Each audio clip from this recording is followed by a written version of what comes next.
વિસનગર નગરપાલિકા ગૌરવપથ રોડના કામમાં ભ્રષ્ટાચારના આક્ષેપ. નવી બનેલી રોડ ફરી ખોદાતા ઉઠ્યા સવાલો. વિસનગર શહેરના ગૌરવપથ રોડ પર કરવામાં આવેલા વિકાસ કામને લઈને ગંભીર સવાલો ઊભા થયા છે. કોમર્સ કોલેજ સામે તિરુપતિ માર્કેટ વિસ્તારમાં કરોડો રૂપિયાના ખર્ચે બનાવવામાં આવેલા રોડને ફરીથી ખોદવાની નોબત આવતા સ્થાનિકોમાં ભારે રોષ જોવા મળી રહ્યો છે.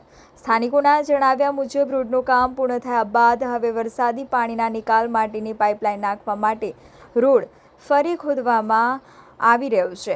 આક્ષેપ છે કે રોડનું કામ કરતી વખતે કોન્ટ્રાક્ટર વરસાદી પાણીની પાઇપલાઇન નાખવાનું ભૂલી ગયો હતો, જેના કારણે હવે નવા રોડને તોડી ફરી કામગીરી કરવી પડી રહી છે.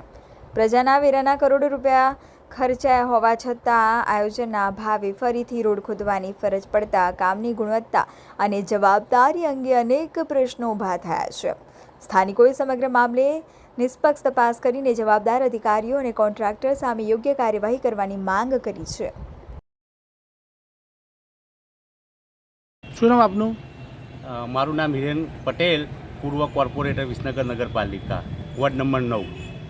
જે વિસનગર ગૌરવપથ ઉપર રોડ બનાવવામાં આવ્યો છે, વેપારીઓની અને સ્થાનિક કોર્પોરેટરો દ્વારા પણ રજૂઆત કરવામાં આવેલી હતી કે આ રીતે લેવલિંગ નહીં મળે, પાઇપલાઇનની અંદરથી વરસાદી પાણી નીકળે નહીં. તેમ છતાં પણ કોન્ટ્રાક્ટર દ્વારા અને તંત્ર દ્વારા કોઈનું સાંભળ્યા વગર પોતાની મનમાનીથી આ કામગીરી કરવામાં આવી છે. વિસનગર ગૌરવપથ રોડ ઉપર જે નવીન ડામરનો રોડ બનાવ્યો છે, જે કરોડોના ખર્ચે બનાવવામાં આવેલો છે, તેમાં નગરપાલિકા તંત્રની એટલી લાપરવાહી છે કે વરસાદી પાણીની લાઈન લગાવવાનું પણ ભૂલી ગઈ છે.